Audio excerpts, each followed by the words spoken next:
कल्याणपूर्वचे आमदार गणपत गायकवाड यांच्या प्रयत्नाने राज्य शासनाच्या विशेष विकास निधी तसेच आमदार निधीमधून मंजूर करण्यात आलेल्या कल्याणपूर्वेतील विविध विकास कामांचा भूमिपूजन सोहळा आज पार पडला।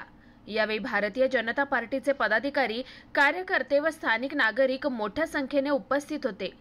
कल्याणपूर्वेतील प्रभाग क्रमांक 91 मधील जरीमरी नगर येथील नूतन ज्ञान मंदिर हायस्कूल ते Lakshmi colony, Panchsheel colony, 4 number C ते 4 वेदी सोसायटी, रुक्मिणी कॉलनी पर्यंत रस्ता काँक्रिटीकरण करणे, नूतन ज्ञान मंदिर शाळेला संरक्षण भिंत बनवणे, प्रभाग क्रमांक 40 शिवाजीनगर प्रभागात नवीन शौचालय बनवणे, प्रभाग क्रमांक 96 जाईबाई नगर प्रभागात आरसीसी गटार व सीसी रस्ता बनवणे, चिंचपाडा येथील हनुमान मंदिर शेजारी सांस्कृतिक सभागृह बनवणे, चिंचपाडा येथील एंजल शाळा परिसरात रस्ता काँक्रिटीकरण करणे आदी कामांचे आमदार गणपत गायकवाड यांच्या हस्ते भूमिपूजन करण्यात आलं।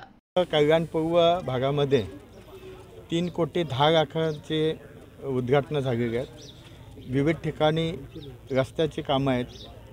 काही ठिकाणी जे जिम बनवायचे होते, जे कुस्ती खेळतात त्या कुस्तीगिरांसाठी मॅट आणि त्या ठिकाणी हॉल बनवायचं काम आपण केलेलं आहे। आणि प्रत्येक ठिकाणी ज्या रस्त्यांची कामं आहेत आपण बघितलं असेल तर सर्व ठिकाणी एवढ्या प्रमाणामध्ये रस्ते खराब झालेले आहेत आणि सर्वसामान्य लोकांना, विद्यार्थ्यांना प्रत्येक ठिकाणी चिखलातून उड्या मारून जावं लागतात नेहमी। आणि त्या ठिकाणी जे रस्त्यांच्या अडचणी होत्या त्या अडचणी दूर करण्यासाठी आपण ह्या कामांचे उद्घाटन केली आहेत। येणाऱ्या काळामध्ये अजून जवळजवळ 300 कामांचे उद्घाटनं बाकी आहेत।